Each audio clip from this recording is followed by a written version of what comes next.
విశాఖ నగరంలో వినాయక చవితి వేడుకలు వైభవంగా జరుగుతున్నాయి. సత్యం జంక్షన్ వద్ద శ్రీరాముని రూపంలో గణేశుడు దర్శనమిస్తున్నాడు. 15 రోజుల పాటు ప్రత్యేక పూజలు అందుకోనున్నాడు. గణేశుడిని దర్శించుకునేందుకు పెద్ద ఎత్తున భక్తులు తరలి వస్తున్నారు. వర్షాన్ని సైతం లెక్క చేయకుండా గణపతి దర్శనానికి పోటెత్తుతూ ఉండడంతో నిర్వాహకులు ప్రత్యేక క్యూ లైన్లు ఏర్పాటు చేశారు. విశాఖలో గణపతి ఉత్సవాలపై మరిన్ని వివరాలు మా ప్రతినిధి నాయుడు లైవ్ ద్వారా అందిస్తారు. నాయుడు.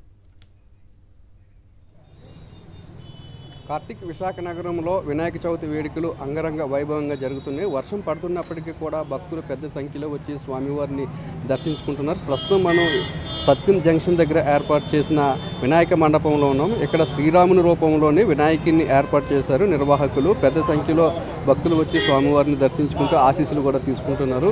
ఈ రూపంలో వినాయకుడిని ఎందుకు పెట్టారు అనే విషయాలు మనతో మాట్లాడడానికి ఇక్కడ నిర్వాహకులు ఉన్నారు. సార్ చెప్పండి సార్, ప్రతి ఏడాది కూడా వినాయకుని పెడతారా? అసలు పెడితే శ్రీరాముని రూపంలో వినాయకుని ఎందుకు మీకు పెట్టాలనిపించింది? ఇప్పుడు మన ఇండియాలో రాముల వారు అంటే బాగా ఆదరణ బాగా పెరిగింది. అదే నరేంద్ర మోడీ గారు అయోధ్యలో రామ మందిరం నిర్మించారు. అదే దీనితో మనం ఇక్కడ రాముల వారు మండపంలో రాముల వారి విగ్రహం తయారు చేసాం.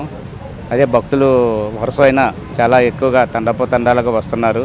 అలాగే స్వామివారి వారికి పూజా కార్యక్రమాలు, హోమాలు మరియు కుంకుమార్చనలు కూడా కార్యక్రమం చేయబడుతుంది. మాకు యొక్క అన్ని విధాల సహాయ సహకారాలు అందించిన మన సంపంగి శ్రీనివాస్ అన్నయ్యకి మరి ధన్యవాదాలు తెలియజేసుకుంటున్నాం. ఆయన మాకు ముందుండి నడిపించి నేనున్నాను, ఈ కార్యక్రమం బాగా చక్కగా నిర్వహించండి అని సంపంగి శ్రీనివారు ఆధ్వర్యంలో ఘనంగా నిర్వహిస్తున్నాం. ఎన్ని రోజులు పూజా కార్యక్రమాలు జరుగుతాయి? ఈ పూజా కార్యక్రమాలు 15 రోజులు నిర్వహిస్తున్నాం. 15 రోజులు రోజు హోమాలు, కుంకుమార్చనలు, పాలాభిషేకాలు కూడా స్వామివారికి కార్యక్రమాలు నిర్వహిస్తుంటాం. సార్ చెప్పండి సార్, ఏ విధంగా వినాయక చవితి వేడుకలు విశాఖ నగరంలో జరుగుతున్నాయి? వచ్చిన భక్తులకి ఇక్కడ ఎటువంటి సౌకర్యాన్ని ఏర్పాటు చేశారు? ముందుగా సాక్షి ప్రేక్షకులకు శ్రీ గణపతి స్వామి ఆశీస్సులు.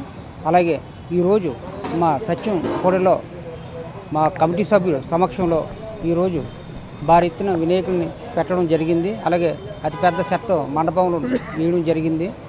అలాగే ఇక్కడ వచ్చిన ప్రేక్షకులందరికీ క్యూ లైన్లు అవనాయండి. ఉదయం ప్రసాదాలు, సాయంకాలం ప్రసాదాలని ఏర్పాట్లు చేసి నిర్వాహకులు చక్కగా చేస్తున్నారు.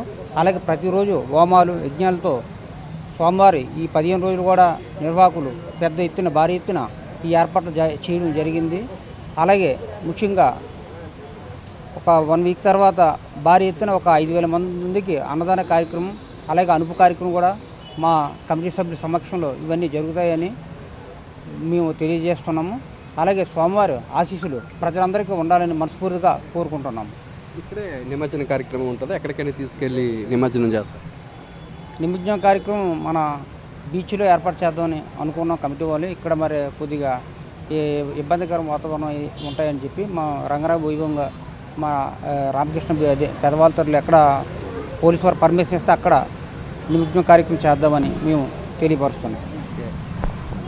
స్వామివారి ఆశీస్సులు ప్రజలకు ఉండాలన్న ఉద్దేశంతోనే రాముని అవతారంలోనే వినాయకుని ఏర్పాటు చేశామని, వచ్చిన భక్తులకు ఎటువంటి ఇబ్బంది లేకుండా అన్ని జాగ్రత్తలు కూడా తీసుకుంటామని, స్వామివారి ప్రసాదాల్లో వచ్చిన భక్తుల ప్రతి ఒక్కరికి కూడా అందజేస్తున్నామని, త్వరలోనే 5,000 మందికి అన్నదాన కార్యక్రమం కూడా ఉంటుందని, 15 రోజుల పాటు ఇక్కడ స్వామివారికి అత్యంత భక్తి శ్రద్ధలతో పూజలు జరిగిన తర్వాత 15 రోజుల తర్వాత ఇక్కడ నుండి నిమజ్జన కార్యక్రమం కూడా ఉంటుందని చెప్తున్నారు. Karthik. Right Naidu, thank you for that.